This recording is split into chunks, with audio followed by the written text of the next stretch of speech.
Les histoires d'amour finissent mal en général. C'est ce qu'ont vécu les invités d'aujourd'hui de Toute une histoire. Abandonnés par leur conjoint au pire moment, ils vivent cette rupture comme une trahison. J'étais enceinte de 6 mois que mon mari est parti. On allait se marier 2 mois après. Et j'étais enceinte de 4 mois et demi quand il m'a quittée. Il est parti en disant quoi? Rien. Il a pris la voiture, son oreiller, et il est parti. Comment il vous a quitté? Par téléphone. Hein. Vous avez quel âge, vous? Je vais avoir 27 ans. Quel âge a cette jeune fille? Elle a à peine 18 ans. C'est un coup de massue quand même. Et il est venu me voir une fois à l'hôpital lors de mon opération. Il m'a dit votre maladie me fait chier. J'ai été jetée comme une chienne. Bonjour à nos invités, bonjour, bienvenue sur le plateau de Toute une histoire. Mademoiselle, monsieur, bonjour. On va parler d'amour aujourd'hui dans notre émission. C'est toujours risqué d'accepter d'aimer, c'est toujours prendre le risque de souffrir. C'est ainsi, c'est la règle du jeu, si on peut parler de jeu, seulement voilà. Parfois on n'est pas, mais alors on n'est pas du tout préparé à une rupture, qu'on soit donc au zénith de son histoire d'amour avec au début des projets plein la tête, des envies de mariage, des désirs d'enfant, ou au contraire qu'on ait passé toutes ces étapes, qu'on ait surmonté les crises et qu'on n'aspire plus qu'à une seule chose, se reposer sur l'épaule de l'autre et regarder ensemble tout le chemin parcouru. Eh bien l'impensable, même à ce moment-là, l'inimaginable peut se produire. Dans cette situation, on se fait plaquer. Comment gère-t-on la douleur de la rupture quand elle survient au pire moment? Comment se reconstruit-on après une telle cassure? Est-il possible de se remettre en selle, de retrouver confiance en soi, de croire en nouveau en l'avenir? Nos invités d'aujourd'hui, des femmes essentiellement, nous prouvent que oui, tout cela est possible, même si hier encore, l'avenir semblait bouché. Je vous demande d'accueillir chaleureusement toutes nos invités ES d'aujourd'hui. Vous pouvez vous applaudir si vous voulez. Ça va, vous avez la pression?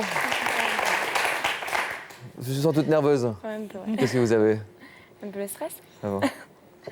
Laetitia, tout allait pour le mieux dans le meilleur des mondes. Vous veniez d'avoir 23 ans.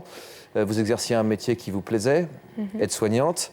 Et il ne vous manquait plus qu'un amoureux. Amoureux que vous rencontrez un soir de juin, il y a presque un an, maintenant, en boîte de nuit, et sur lequel vous flashez immédiatement. Comment s'est passée la rencontre? Donc lui était avec ses amis et moi avec des amis. Et lui, ils étaient entre garçons, nous entre filles. Et donc, il m'a raccompagnée. On est allés ensemble un petit peu, après par la suite, boire un café à la maison et tout ça. Et donc, c'est comme ça, on s'est un petit peu on a rapprochés discuté l'un de et on l'autre. s'est rapprochés, voilà. Donc, Ensuite, les choses se sont enchaînées assez rapidement. oui, très rapidement, oui. Au bout de combien de temps vous avez commencé à vouloir essayer de vivre ensemble tous les deux? Ouf, en l'espace de 1 mois, on était déjà, on avait déjà envie de se mettre ensemble. Et donc, ce que j'ai fait, parce que j'habite dans une maison, donc je suis partie vivre chez lui. Donc j'ai donné mon préavis et je suis partie immédiatement vivre chez lui au bout d'1 mois. Voilà. Chez lui? Oui. Chez lui au pluriel? Oui, voilà. Donc oui, parce que on vivait donc à côté de chez ses parents. Avec ou à côté? Avec, mais c'est un appartement qu'ils ont fait à côté. On était vraiment leur maison et on était vraiment très proches. Ouais. D'accord. Ouais, donc les parents peuvent se dire que ça va un peu vite quand même peut-être. Oui, ça leur a fait très peur, je pense. Peur de quoi? Mais un petit peu de venir vivre comme ça. Je suis quand même allée vivre très vite chez lui. Donc c'est vrai que pour eux, ça a été très vite, ouais. Et puis très très vite, vous avez eu envie de vous engager encore plus, de vous marier. Ouais. Au bout de combien de temps cette fois-ci? 4 mois. 4 mois. Ouais. Ah ouais, non, c'était le grand amour. Et là, quel regard portaient ses parents sur cet engagement? Oh, ils ont été heureux, oui. Ils ont été heureux, oui, oui, ils étaient heureux de marier leur fils, ouais. Alors tout le monde y a cru, et vous la première. Ce sont des moments importants dans la vie d'une toute jeune femme comme vous. Quelques jours avant de dire oui donc à l'homme de votre vie, il a tout annulé. Oui. Ouais. Quand on parle de se faire plaquer au pire moment de sa vie, là en l'occurrence, c'est sur la rampe de lancement de la vie. Difficile à imaginer. Retour sur ce moment délicat de votre vie, c'était il y a quelques mois. Ouais. Tiens, Laetitia, j'ai fait du rangement et j'ai retrouvé ça. Il va falloir que on voit ce qu'on fait, on garde. Il y avait les faire-part. Ça me fait mal au cœur, moi, de voir tout ça. En fait, j'ai gardé, quand même. Josiane a des raisons d'avoir mal au cœur. Le mariage de sa fille, Laetitia, devait avoir lieu en juin dernier, mais 3 semaines avant la cérémonie, coup de théâtre, le futur époux a annulé le mariage. Je me rappelle, mais je me suis mis par terre, quoi, à genoux, et j'étais mais effondrée, quoi. J'avais pas de haine envers lui, c'était vraiment mais qu'est-ce que tu fais vraiment attends, on peut pas laisser ce mariage, on peut pas annuler ce mariage, c'est pas possible, tu peux pas l'annuler comme ça. On s'aime, c'est pas possible d'annuler un mariage en une soirée. C'est lors de son enterrement de vie de jeune fille que le futur mari de Laetitia lui a annoncé qu'il l'a quittée. Carole, qui devait être le témoin de Laetitia, se souvient de la brutalité de la rupture. Sur le moment, j'y ai pas cru parce que je me suis dit, il y a du monde, les gens les oppressent, tout le monde s'en mêle. Puis c'est un coup de tête, je me suis dit, et j'y ai pas cru, quoi. On savait, et je savais pertinemment que des deux côtés, les sentiments étaient là. J'y croyais pas. Malgré sa souffrance, Laetitia n'a pas réussi à se séparer des alliances qu'elle devait échanger avec celui qu'elle aimait. C'est dur de revoir ces bagues dans cette boîte, parce que finalement, ça devrait faire bientôt 1 an qu'on devrait chacun l'avoir au doigt. Et c'est vrai que ça fait mal au cœur de les voir toujours dans cette boîte. C'est le symbole de l'union. J'espère qu'elles vont servir un jour. J'espère qu'elles vont pas rester dans la boîte tout le temps, quoi.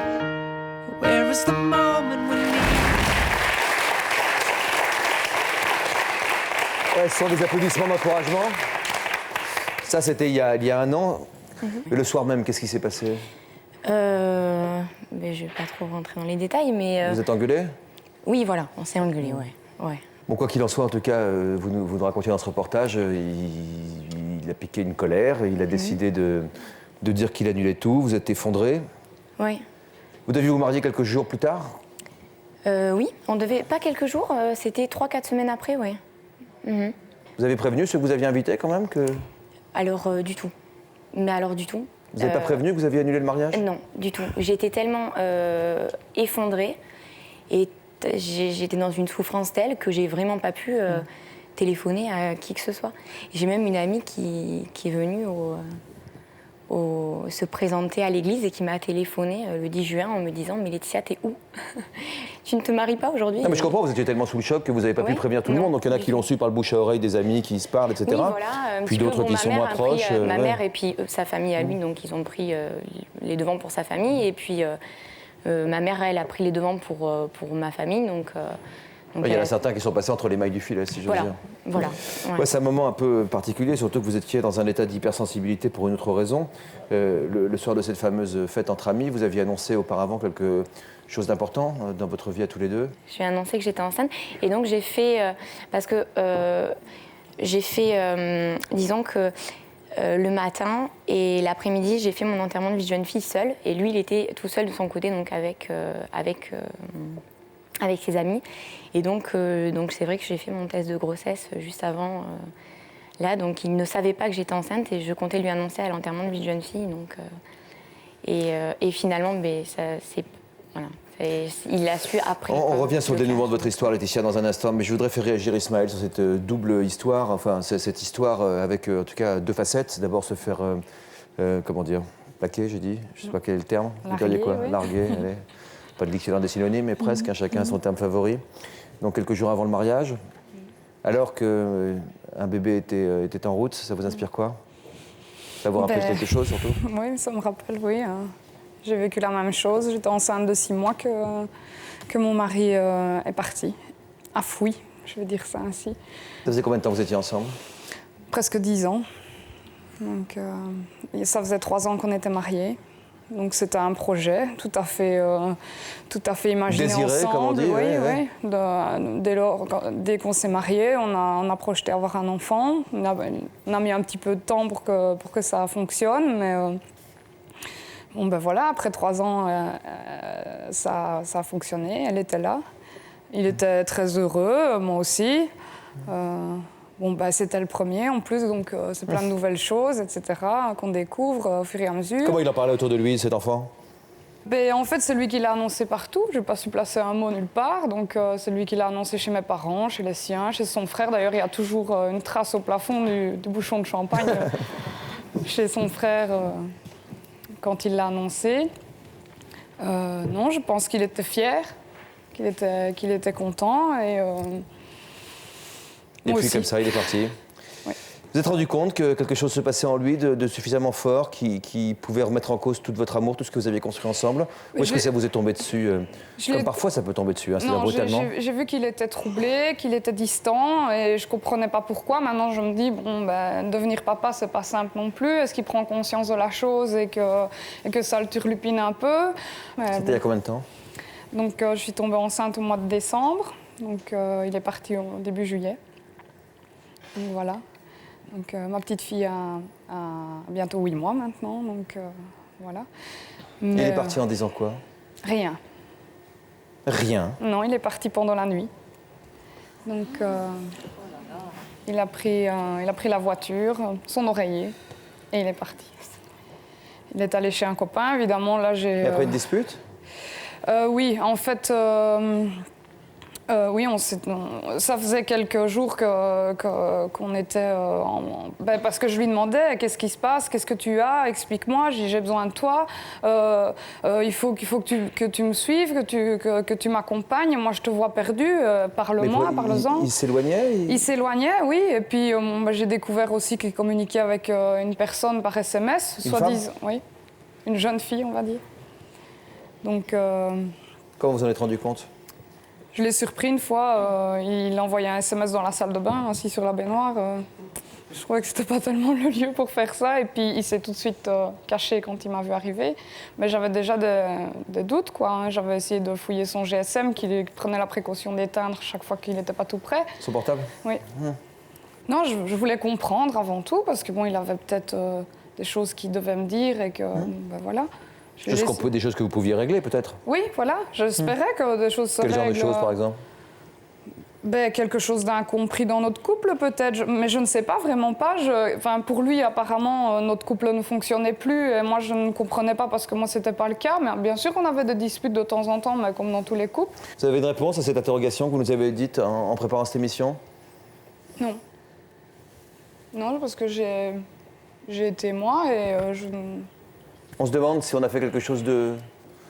Oui, bien de mal. sûr. Bah oui, puisque quelque part, on nous dit que c'est... Enfin, il m'a dit qu'il ne m'aimait plus, qu'il était plus sûr de m'aimer, qu'il ne me désirait plus non plus. Ça, c'est pas facile à entendre. Il vous l'a dit quand, ça? Là, quelques semaines, quelques jours avant. Alors, les premières nouvelles que vous avez eues après son départ? J'ai reçu quelques SMS, même pas... Il était incapable de me parler, donc c'était par SMS. Enfin, vraiment, je voyais qu'il n'était pas bien, ça c'est clair. Maintenant, très peu en fait, très peu de SMS. Donc d'abord, il est parti avec un ami et ensuite, si j'ai bien compris, avec une amie qui elle-même est entrée en contact avec vous? Donc cette fille-là est arrivée chez l'ami où il était, donc il n'y avait pas photo, quoi. Hein. Donc voilà. Et puis quelques jours après, j'ai reçu un message venant de cette fille-là me disant « Je suis à la mer avec ton mari ». Donc là... c'est un coup de massue quand même. Qu'en pense Marilyn? Bonjour Marilyn. Bonjour. Est-ce que vous retrouvez dans les histoires de Laetitia, d'Ismaël et de la façon dont elles ont ressenti ce qui leur est arrivé? Oui, je me reconnais bien, oui. C'est assez dur à vivre. C'est vrai qu'on se demande vraiment ce qui peut nous tomber, ce qu'on a pu faire de mal et ce qui nous tombe dessus. Vous en étiez où de votre histoire, vous, quand tout s'est terminé?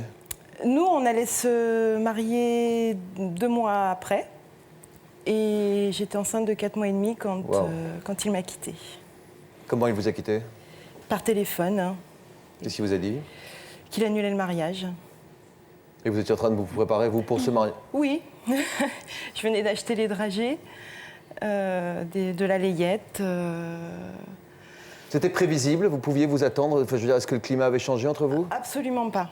Personne n'aurait pu imaginer... Et qu'est-ce qui s'était passé? Il avait rencontré quelqu'un d'autre? Oui. Enfin, rencontré. Il m'a avoué donc quelques jours après, toujours par téléphone, qu'il avait pris contact avec une personne sur Internet. Ça faisait combien de temps que vous étiez ensemble? 11 ans. 11 ans. Comment vous avez réagi? Très mal. Très mal. J'ai pas dormi pendant 3 jours. Obligée de d'aller chez le médecin parce qu'au bout d'un moment, les nerfs craquent. C'était pleurer, pleurs sur pleurs. On est dans des moments clés à chaque fois. On va voir que les dénouements sont différents pour les unes et pour les autres, ce qui explique aussi votre situation et les situations différentes dans lesquelles vous êtes installés aujourd'hui sur le plateau. Je pose la question à Christophe Faure, qui est psychiatre et psychothérapeute. Qu'est-ce qui se passe dans la tête des hommes qui partent avant un mariage, alors que leur femme est enceinte, ce qui est le cas des trois invités que je reçois aujourd'hui? Là, j'ai l'impression qu'on entend ces différentes histoires, qu'il y a le projet, la relation de l'homme avec sa compagne, et puis tout le projet qui va derrière.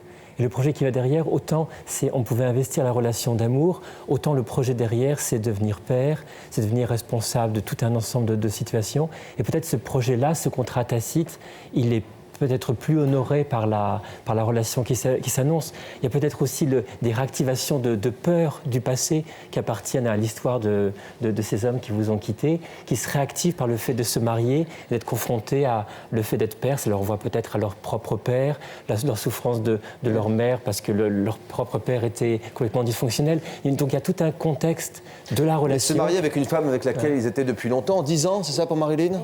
11. Ouais.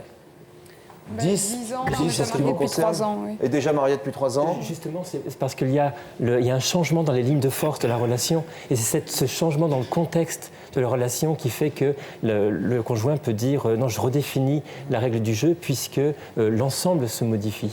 C'est pas forcément lié à la relation d'amour en tant que telle, mais le contexte dans lequel cette relation se déploie.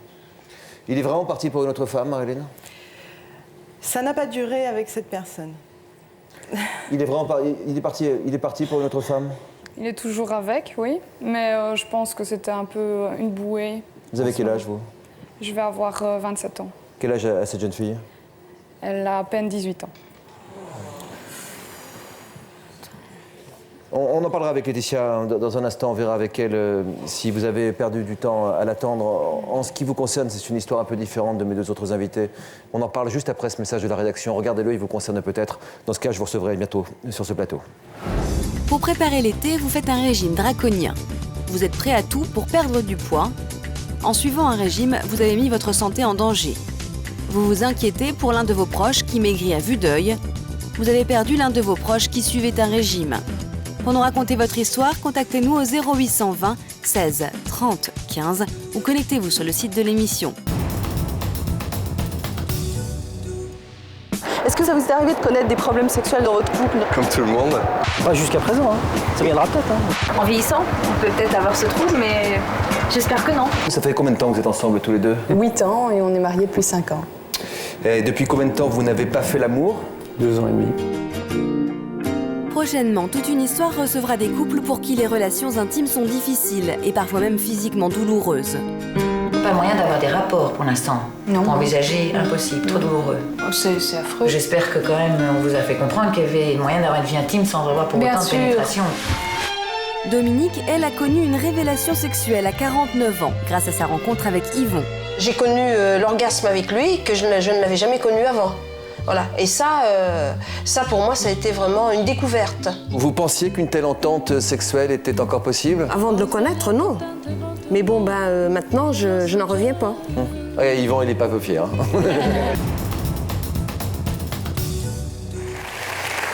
Se faire... Merci pour nos invités. Se faire quitter au pire moment de sa vie, c'est le thème de notre émission d'aujourd'hui. Nous continuons cette première partie d'émission avec Caroline.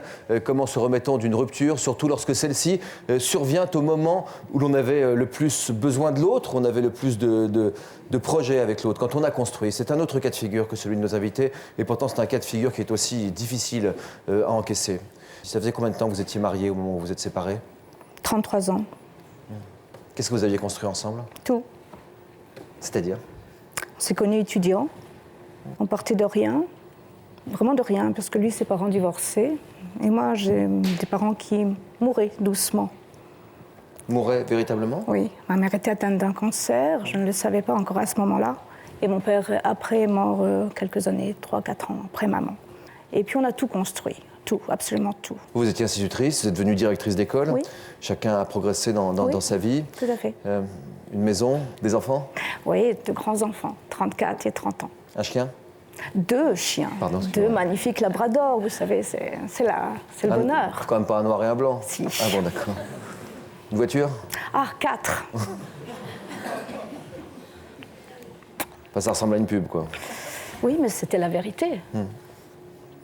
Qu'est-ce qu'il vous a dit au bout de 33 ans de mariage, alors que vous aspiriez à la retraite, vous aviez des projets de voyager, de pouvoir prendre du temps enfin pour vous, de pouvoir poser votre tête sur son épaule et de vous dire « Regarde tout ce qu'on a fait ». Oui. Un dimanche matin, après une ultime dispute, je lui disais que je le trouvais inhumain, qu'il était devenu inhumain, qu'il ne ressemblait plus du tout au garçon que j'avais connu. Vous étiez très amoureuse? Très. Ouais. J'avais beaucoup d'admiration pour lui, énormément d'admiration.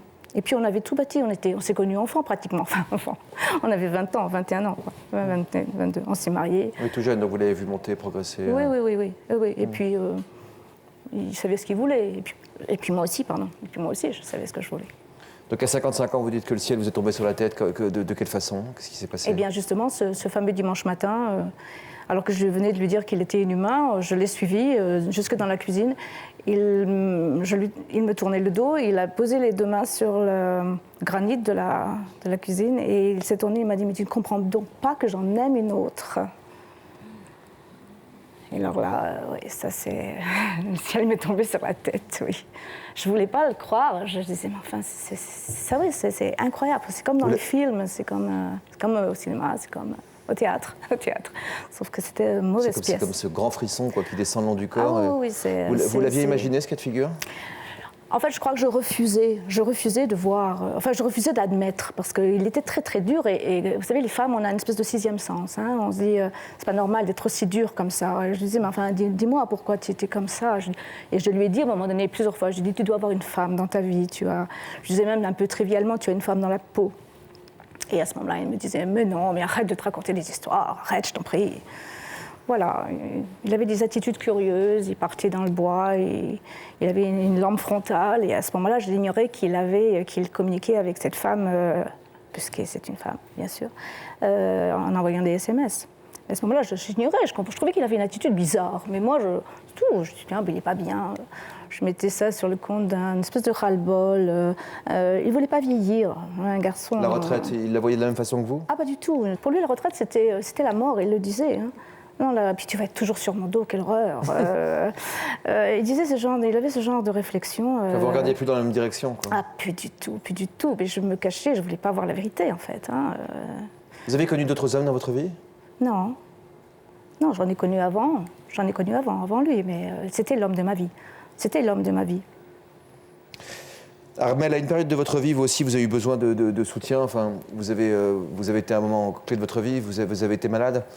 De quelle façon? Eh bien, j'ai commencé à être très très fatiguée. J'avais 51 ans. Puis on s'est rendu compte que j'avais une maladie auto-immune.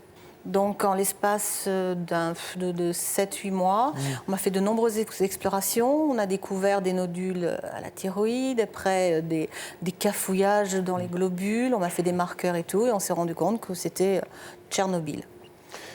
Vous avez vu de quelle façon Caroline a appris cette information? Comment vous étiez depuis combien de temps avec votre mari à l'époque? 13 ans. 13 ans. Nous n'étions pas mariés. Nous sommes mariés le 2 juin 2000. Je suis tombée malade en 2002, j'ai commencé à être malade en 2002. Donc vous êtes mariée plus de 10 ans après votre histoire commune? Tout à fait, oui, nous fréquentions assidûment. C'est joliment dit. Ben oui, d'autant plus que c'était quelqu'un qui, tout comme Caroline, j'étais éblouie par lui, j'étais en amour. C'est impressionnant, les femmes amoureuses comme ça, c'est vraiment impressionnant de vous entendre parler des hommes que vous aimez, que vous aimez encore. Ouais. Ça, c'est à voir. Pour ce qui me concerne aussi. Maintenant, je pense que même ma démarche ici même, c'est peut-être pour tourner une page, mais être en amour comme je l'ai été, c'était l'absolu, quoi, l'éternité. Quand vous êtes malade, vous êtes retrouvé malade et que là, il a fallu rassembler toutes vos forces. Oui, tout à fait. Qu'est-ce qu'il vous a dit, lui? Il est venu me voir une fois à l'hôpital lors de mon opération et ensuite je ne l'ai plus revu. Simplement, lorsque je suis rentrée à la maison, il m'a dit « Votre maladie me fait chier. » Pourquoi votre? Vous vous voyez? Nous nous vous voyons. Ah, c'est charmant. Excusez-moi, parce que ce terme de recevoir comme ça, vous dire votre maladie me fait chier, c'est terrible, quoi. Moi, j'étais tellement en dévotion pour lui que j'aurais jamais pu imaginer qu'en étant malade lui-même, j'aurais toujours été là, quoi. J'étais son épaule, son guide, son... Là encore, Christophe, qu'est-ce qui a pu se passer? Ce sont deux moments clés de la vie, parce que là aussi, c'est un virage, hein, la retraite. C'est un moment qui est agréable, enfin, qu'il faut savoir négocier quand même pour retrouver un sens à sa vie. Ah, Armel dit votre maladie me fait chier, mais elle n'a pas dit Armel me fait chier. Ce qui montre vraiment que ce n'est pas du tout la même chose. C'est vraiment tout ce que ça a impliqué, peut-être de devenir le soignant d'Armel, devenir celui qui allait la porter. Et peut-être pour Caroline, c'est la retraite, c'est la mort. Et peut-être que le fait que vous soyez en retraite a renvoyé vraiment sa propre mort, sa propre peur à lui. Ce qui fait que dans ces histoires, on n'a pas l'impression que vous êtes en jeu, que c'est beaucoup plus ce à quoi ça leur renvoie à eux. D'accord, mais ça veut dire qu'on est aimé dans ce cas-là, si ce qu'on est plus important que... Ben, c'est deux choses. Ce qu'on représente est plus important que ce qu'on est vraiment. Oui, il y a la relation d'amour et puis l'espace dans lequel se déploie cette relation d'amour. Et il y a peut-être une différence fondamentale, ce qui fait qu'on a l'impression qu'on est quitté d'être vraiment quitté, une blessure de on ne m'aime pas, alors qu'il y a peut-être quelque chose de plus large là-dedans qui est entré en ligne de compte. Qu'en pensez-vous? Je ne sais même plus quoi en penser. J'ai tellement été abasourdie. Je n'aurais jamais pu imaginer cela, en fait. Donc, on pensait... Vous comprenez ce que veut dire madame? Ah oui, tout à fait, tout à fait. Non, on ne comprend pas ce qui nous arrive. On ne comprend pas du tout. Moi, je pensais il mesurait intellectuellement le peu de temps qu'il lui restait à vivre, parce que pour lui... C'était un compte à rebours? Oui, quelque part. Le fait de ne pas vouloir vieillir, il disait toujours la phrase de Gaulle, la vieillesse est un naufrage. Donc, avant d'être vieux, profitons-en. Vivons les passions, vivons des passions. Il m'a dit, moi, je veux vivre des passions. Alors, comment on retrouve la ressource en soi de pouvoir rebondir? On appelle ça rebondir. De faire face au choc de la rupture, de gérer l'après-rupture pour se relever et repartir et revivre vous aussi des passions et une vie heureuse, pas facile. On va le voir avec d'abord ce reportage qui est consacré à Ismaël, même si c'est pas facile tous les jours. La vie commence à reprendre le dessus, quelques mois plus tard, 8 mois plus tard, 8-9 mois plus tard. Et je pense que la présence de votre petite fille, en l'occurrence, y est pour beaucoup.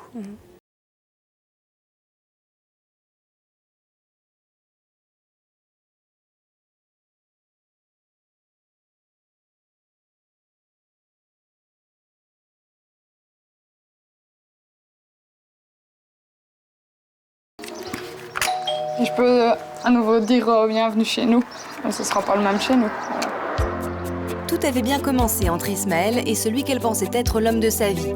Un beau mariage, une grande maison, mais au bout de 2 ans, alors qu'Ismaël est enceinte de 6 mois, son mari lui annonce du jour au lendemain qu'il la quitte. Regarde ici, regarde.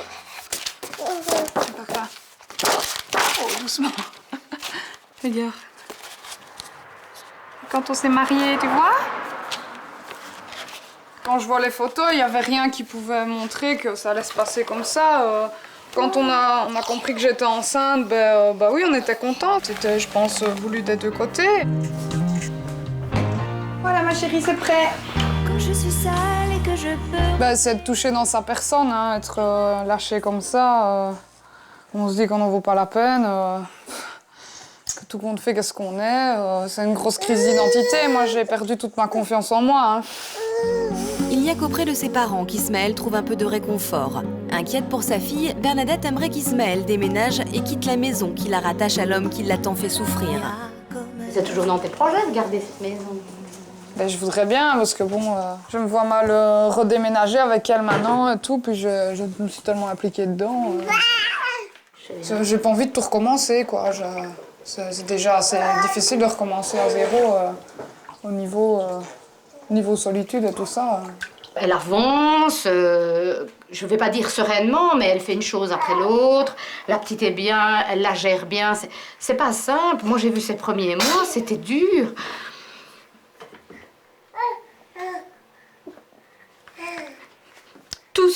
Elle était toute seule. Et là, elle était forte. Je la voyais souffrir parce que ça n'a pas été simple et je ne savais rien faire. C'est ça, c'est un peu le problème de l'histoire, c'est qu'elle souffre et on ne sait pas, on doit juste l'épauler pour qu'elle puisse assumer toute seule, parce qu'elle va assumer toute seule. On ne saura pas le faire à sa place.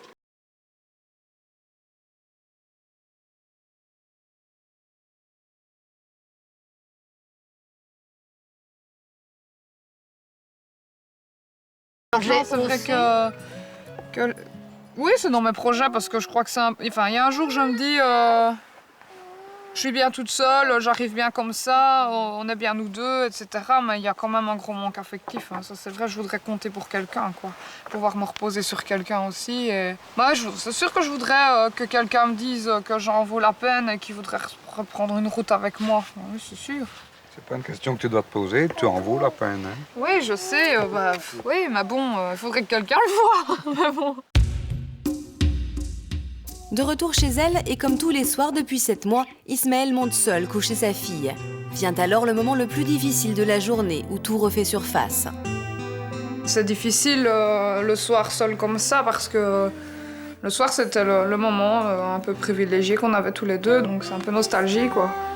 Et puis de deux, parce que c'est le seul moment de la journée où je suis seule, puisque Circe n'est pas là, où je ne suis pas au boulot, et ça se sent d'autant plus, quoi. La solitude est encore plus là, parce que il n'y a plus rien, il n'y a plus personne, quoi.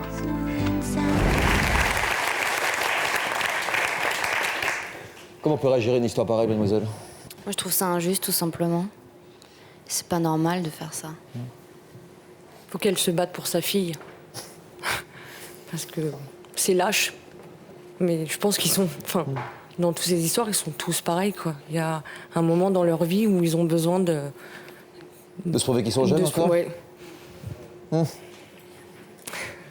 C'est votre avis aussi? Je sais pas, en tout cas je suis bouleversée par ce témoignage. Enfin, je trouve ça vraiment un abandon comme ça doit être... Qu'en pensent les parents? Vous avez aperçu pendant le reportage? Les parents d'Ismaël? On n'a pas compris. C'est la façon... Ce qu'on n'a pas compris, qu'on comprenne qu'il soit dans une situation où il se pose des questions, ça on peut comprendre. Mais c'est le bébé qui a tout changé, madame, vous pensez? C'est le bébé qui l'a fait ressentir des choses pareilles? C'est la difficulté de prendre ses responsabilités, ça certainement, oui. Trouvez la force de ne pas sombrer. Comment votre fille l'a trouvé? Ben moi, j'avais pas le choix. Hein. C'était un peu difficile. Je pensais que toute ma vie s'arrêtait. Il y en avait une autre qui commençait dans mon ventre, quoi. Donc, il fallait que je me batte pour elle. Et c'était pour elle que je le faisais. C'était pas pour moi parce que il y avait plus qu'elle qui comptait. Et puis, on se met en mode automatique, en fait. Donc, on vit, quoi, au jour le jour, minute par minute. Vraiment, on avance parce qu'il faut. On n'a pas le choix. De toute façon, on ne serait pas arrêté. Et est-il venu le jour de l'accouchement? Non. Il a su qu'il était papa.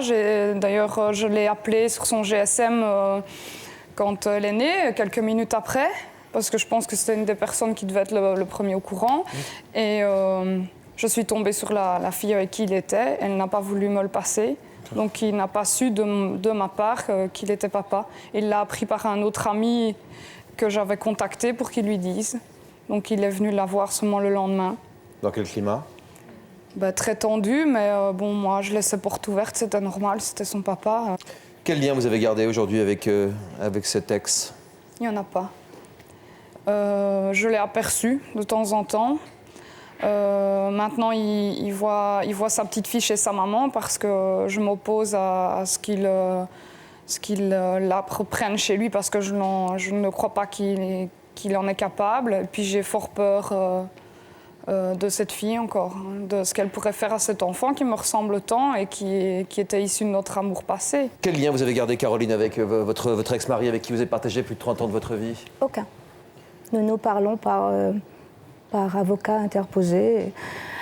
Parfois des mails, mais des mails qui sont toujours orageux, donc très, très discourtois, donc c'est pas la peine. Il ne reste rien d'intact de ce que vous avez connu ensemble? Non, une procédure très litigieuse. Très litigieuse. Cette maison, notamment, dont vous parliez, peut-être? Oui. Oui, on a aussi un pied-à-terre à Paris, dans lequel je me suis réfugiée quand il m'a appris la nouvelle, enfin, cette horrible chose qui m'est tombée dessus ce fameux jour.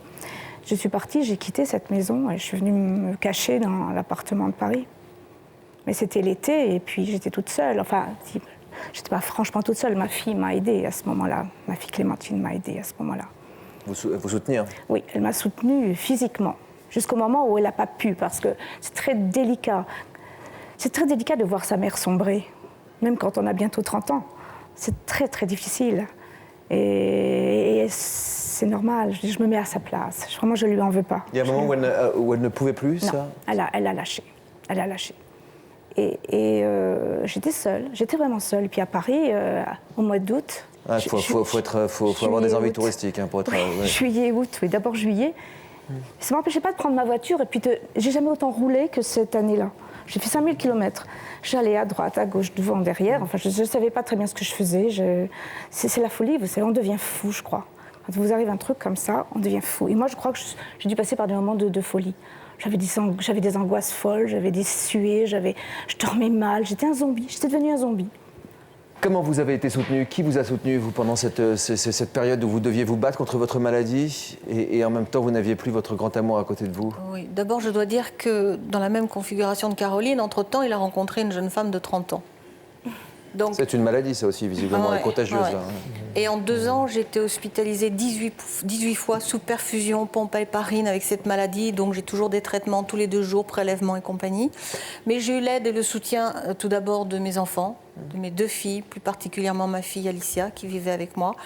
Alors, on ne doit pas faire supporter le poids, comme disait Caroline. Les enfants ne sont pas là pour aider leurs parents. Ce sont les parents qui soutiennent leurs enfants. Aider autant qu'ils peuvent, mais... Mais je leur dois beaucoup. C'est difficile. C'est très difficile. Surtout quand ils sont grands comme ça. C'est très difficile. Tout à fait. Parce que mon aîné a 35 ans, mon cadet a 33 ans. C'est difficile de devenir le parent de son parent, ça?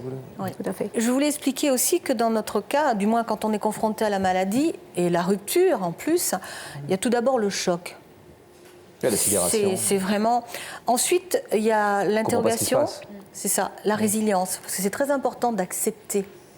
Et puis moi, à un moment donné, j'ai eu des envies suicidaires, je me suis suicidée, enfin j'ai fait une tentative à 18 ans, puis je me dis, des enfants, quand même, tu te responsabilises. Puis d'un seul coup, je dis, ma belle, tu ne mangeras pas. Non mais c'est vrai, les pissenlits par la racine, les pissenlits, tu les mangeras d'abord en salade. Comme ça, au moins, tu... J'ai jamais entendu celle-là. Oui, mais ça, c'est ma version, ma propre version. Et j'ai dit, voilà, il faut te battre, il faut te battre, il faut te battre, même si je suis toujours en soins. Et puis je me dis, attends, tu te vois, tu te regardes dans une glace, bah écoute, tant mieux, hein, tu es pompe à héparine, un traitement lourd, et je suis là. Donc si ça pouvait aider les personnes qui touchent le fond, moi je me... Vous avez tourné la page tout de suite? Non, 5 ans, ça fait 5 ans. Mais quand il vous a dit, votre maladie me fait chier, pourquoi, à votre avis, votre maladie le faisait chier, pour reprendre ces termes? Parce que je pense que je lui donnais une image. Vous me voyez là beaucoup mieux que ce que je n'étais, mais à l'époque, j'étais une loque, quoi. Puis-je le dire, une merde que l'on écrase. Voilà, bon, vous y allez fort, oui. Non, mais c'est tout à fait ça. D'ailleurs, donc, il vous avait prise pour le meilleur et il n'avait pas envisagé le pire, c'est ça? C'est pas possible d'envisager le pire avec une femme aussi... J'avais envie de me battre et tout, puis là, j'étais plus rien, quoi. Marlène, vous avez attendu combien de temps? Vous avez espéré combien de temps avant de pouvoir imaginer l'avenir sans votre ex? Alors, j'ai eu 15 jours très difficiles. 15 jours seulement? 15 jours très difficiles, extrêmement difficiles, parce que je me suis retrouvée seule dans notre appartement, vraiment seule, sans famille proche, sans amis proches, toute seule, dans ces lieux où on avait vécu quand même pas mal de choses, et notamment où on avait commencé cette grossesse ensemble. C'est joliment dit aussi. Oui. Et ce qui vous a stupéfait, Marie-Line, en préparant cette émission, c'est qu'au bout de 15 jours, vous avez décidé de tourner la page. Et pourtant, vous étiez depuis 10 ans avec cet homme. Où est-ce que vous avez puisé votre optimisme? Qu'est-ce qui vous a donné la force Dans le ventre? Dans mon ventre. C'est ce petit bout qui grandissait. Je suis déjà très optimiste à la base. Mais il fallait que j'aille de l'avant, puisque de toute façon, c'était la seule chose qui était... Qui s'offrait finalement à moi. J'avais plus que ça, j'avais plus que cet enfant qui me poussait vers l'avenir. Donc plutôt que de m'apitoyer, et surtout, je reprends une phrase que ma sœur me disait beaucoup, c'est « arrête de pleurer, tu vas faire pleurer ton bébé ». Ouais, qu'on le fasse pour son bébé, qu'on essaye de le faire pour son bébé, c'est une chose, mais quand on ne porte pas de bébé, comment on fait? Savoir tourner la page, est-ce qu'il suffit de décider pour pouvoir y arriver? Christophe, est-ce que c'est la réaction qu'il faut avoir?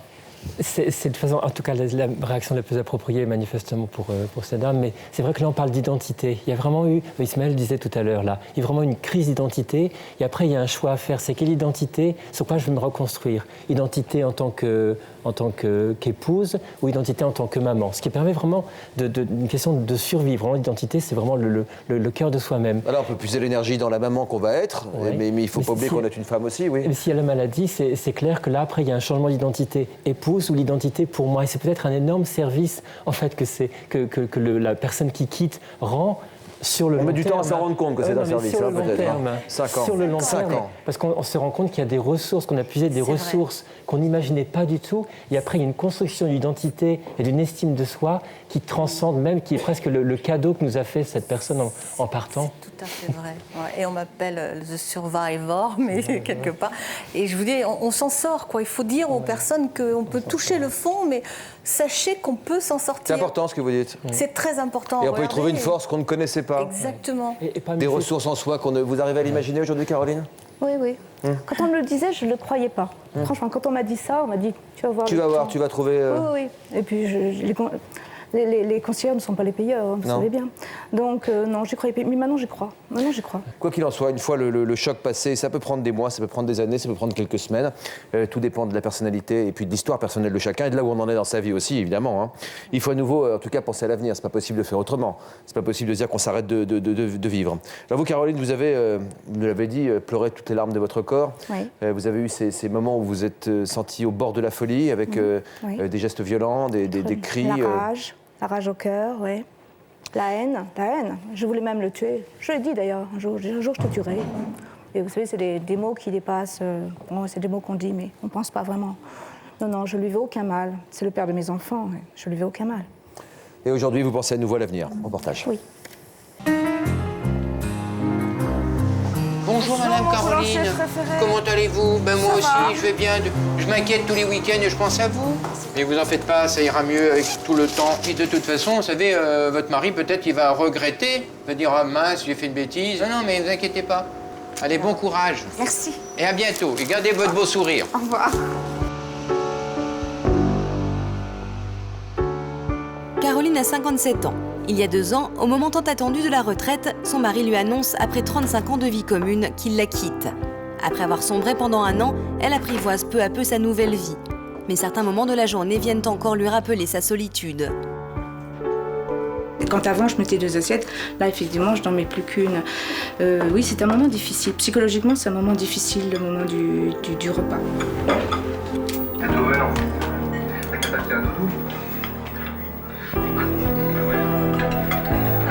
Oui, je mange, mais j'ai pas faim. Je mange pour me nourrir.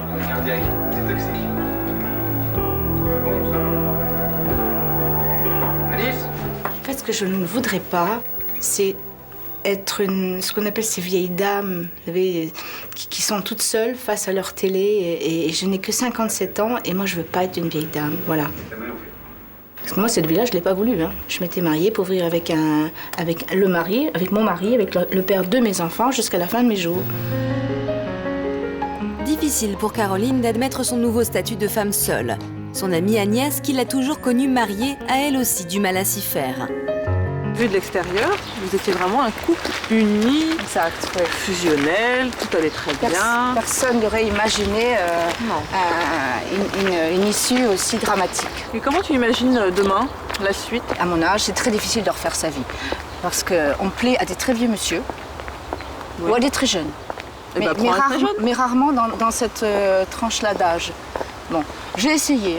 On m'a conseillé, on m'a dit tu vas pas rester dans ton coin, essaye d'aller sur des sites de rencontres. Bon, j'ai essayé, mais franchement, c'est pas mon truc. Vraiment, c'est pas mon truc. On verra bien.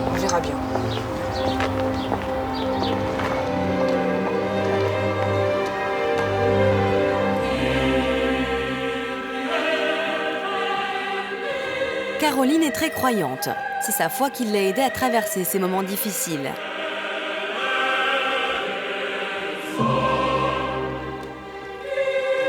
En dépit de toutes ces prières, voilà, mon mari m'a quittée. La Vierge n'a pas dû... Elle devait être absente le jour où je l'ai implorée parce que... Enfin bon, c'est une manière de parler, mais bon, elle était là quand même.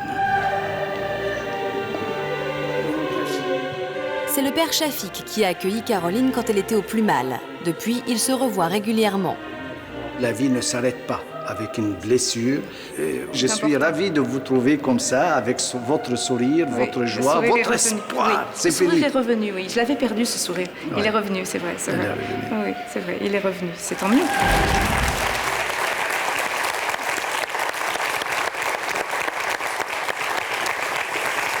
On applaudit parce que non seulement c'est du courage, et c'est toujours assez beau de voir du courage, mais en plus de ça, et on imagine les moments que vous avez traversés aussi. Ouais. Et on s'en rend tout à fait compte. Vous dites dans le reportage que vous êtes inscrite maintenant sur des sites de rencontres?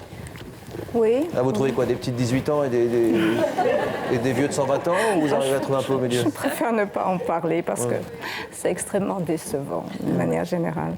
Non, je préfère parler des gens que la Providence a mis sur mon chemin. C'est-à-dire, j'ai, par hasard, été entourée par des gens et j'ai rencontré des gens qui étaient atteints dans leur chair, qui...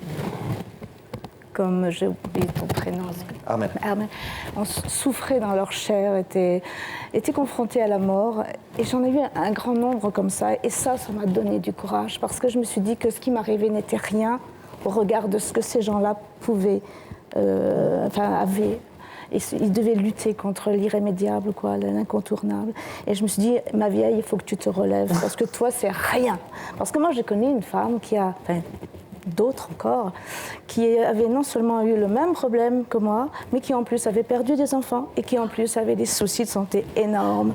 Donc vous savez, on apprend à relativiser. Hein. Donc je me suis tournée vers les autres et puis avec ma foi qui est inébranlable, j'avais de l'avant. Non mais là pour retrouver l'amour, vous misez plus sur l'église ou plus sur Internet alors? Pas sur Internet, pas à notre âge. Je suis désolée de le dire, mais pas à notre âge. Peut-être pour les jeunes. Peut-être pour les jeunes, mais les filles qui ont mon âge et plus, c'est un piège. Même si on rencontre des gens connus dans Paris. Non. Si. Non, je Vous appelez des gens connus dans Paris? Des gens. Vous excitez la curiosité là. Non, je ne citerai pas de nom, mais des gens qui touchent le pouvoir ou qui l'ont touché d'une manière ou d'une autre, ou qui étaient des grands capitaines d'industrie. Voilà. Qu'en pense celle qu'on surnomme Survivor sur ce plateau? Bon, quant à moi, j'ai mon amie Marilyn en haut là. J'avais décrété que j'étais perdue pour la nation. Franchement, hein, parce qu'à 56 ans, il ne faut pas rêver quand même. Hein. Et puis, je rejoins quand même Caroline. Ce sont ou les très jeunes, alors là, ou les très vieux. Mais je suis en train de faillir à ma devise parce que je n'en ai pas parlé à Virginie, mais depuis quelque temps, Virginie, notre journaliste. Oui. J'ai rencontré un charmant monsieur et sait-on jamais, je laisse ma porte entrouverte. Mais je ne suis plus perdue pour la nation. Comment s'appelle-t-il? Parce que vous avez cité Suzanne et Marilyn. Allez, Patrick. Allez, Patrick. Bravo, Patrick. Applaudissements pour Patrick. Bravo. C'est plaisir de vous voir optimiste comme ça et dans le sourire. On va revenir à Laetitia, avec qui on avait démarré cette émission avec quelques difficultés dues à l'émotion, de se repasser tous ces instants, parce que vous avez été vous aussi optimiste. Votre ami, vous avez pourtant quitté à quelques jours du mariage, quelques semaines, 3-4 semaines avant, alors que vous étiez enceinte de lui. Vous avez ce bébé? Oui. Avec le recul, est-ce que vous avez eu raison de ne pas baisser les bras? Oui. Oui, j'ai toujours gardé espoir qu'ils reviennent. On n'en dit pas plus, on regarde la fin du reportage qui vous a été consacré.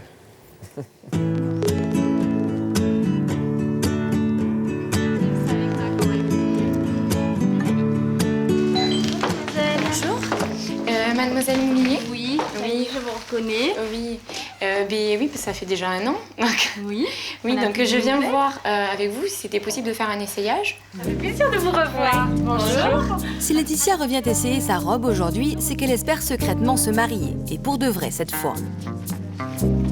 Voilà. Levez-la un tout petit peu devant. Pour rentrer encore dedans. Oui. C'est aussi joli. Eh bien écoutez, c'est encore mieux que l'an dernier. Comment vous ressentez Mais cet essayage, ça fait encore comme le premier moment magique là quand on l'a mis. Ah oui, carrément, le petit coup de foudre. Oui, ouais. Voilà. Et 1 an après, le fait avec tout ce qui s'est passé, tu ressens pas tout le négatif que tu as pu... Non. Non, il n'y a rien, tout s'efface. Ouais. Il fallait peut-être en passer par là pour justement apprécier doublement. Oui, je pense que ouais.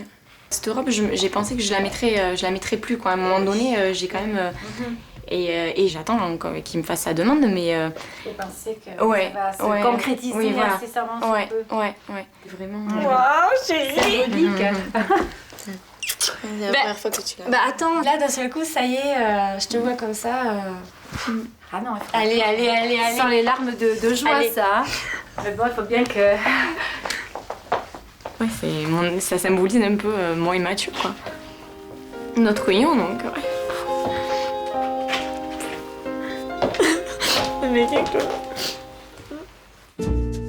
L'homme qui partage la vie de Laetitia aujourd'hui n'est autre que Mathieu. Le même Mathieu qui avait annulé leur mariage il y a 1 an. Aujourd'hui, ils ont une petite fille de 4 mois. Pourtant, la jeune femme n'est pas totalement sereine. Mathieu ne l'a toujours pas redemandé en mariage.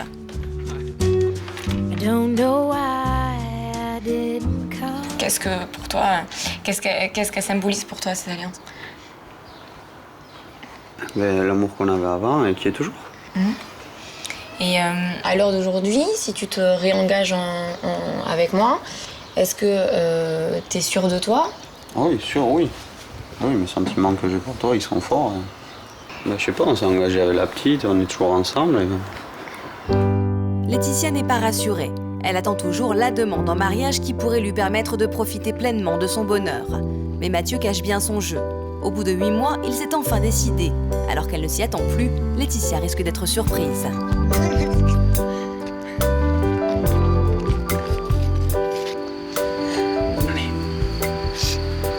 Non, mais je t'ai amené ici parce que je vais te demander quelque chose. Je t'avais dit que quand je le ferais bien. Laetitia, est-ce que tu te...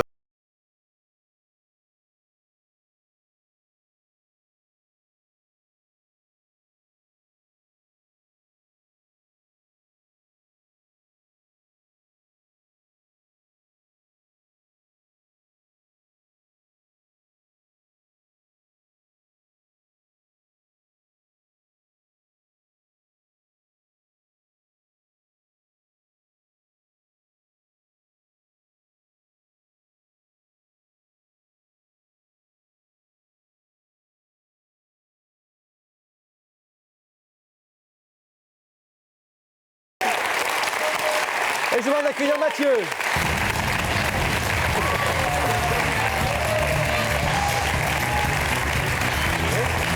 Bonjour, bienvenue.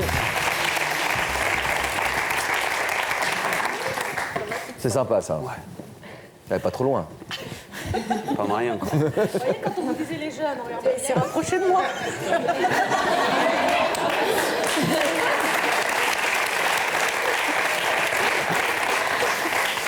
Qu'est-ce qui s'est passé, Mathieu, dans votre tête? Déçu par les disputes qu'on a eues, donc annulation du mariage. Mais par caractère ou parce que vous n'étiez plus sûr de vos sentiments? Non, pas par rapport aux sentiments, par caractère, je pense. C'est de la fierté, alors? Un petit peu. Pas très bien placé, sans doute? Ouais, je pense. Comment vous pensiens au bébé, à cette petite fille? Comment vous pensiez à Laetitia, en vous séparant d'elle? C'était dur, hein. On savait pas quoi faire. Ça a vraiment pas été facile. C'est très très dur. Il a fallu reprendre sur vous? Ah oui, énormément. Comment vous avez décidé à faire machine arrière et à revenir vers l'amour? On s'est séparés, donc de là, j'ai su que vraiment que je l'aimais et je pouvais pas me passer d'elle, quoi. Combien de temps après? Bon, c'est 3 semaines, 4 semaines après. Vite. Et là, bravo, parce que là, vous avez pris par-dessus votre orgueil, là, cette fois. Je l'ai fait. Non, mais chapeau, parce que souvent, on se dit, ça y est, c'est fait, c'est décidé, je ne vais plus en entendre parler. Comment on dit? Il n'y a que les cons qui ne changent pas d'avis. Mais... Bah, bravo d'avoir changé d'avis, en tout cas. Chapeau. Il en faut parfois des émotions pour prendre conscience de l'amour qu'on a. On a une pensée évidemment pour vous. Vous vous mariez quand? Eh bien... 28 juillet. 28 juillet. On va passer par vous. Edith? On sera de la fête. J'ai une pensée pour vous. Je vous souhaite vraiment tout le bonheur du monde. Merci. À vous aussi, Caroline. Vous le méritez. Vous le trouverez. À vous, à tous nos invités, à tous ceux qui nous regardent, qu'ils gardent espoir, parce qu'un jour, forcément, l'horizon s'éclaircit de nouveau, le cœur se remet à battre. Cette rupture, celle qui les a tant fait souffrir, celle dont ils pensaient ne jamais se relever, sera devenue une force. La force dont on parlait, la force incroyable, la force acquise, nouvelle, de ceux qui ont su rebondir. Merci d'avoir été avec nous. À bientôt. Bravo.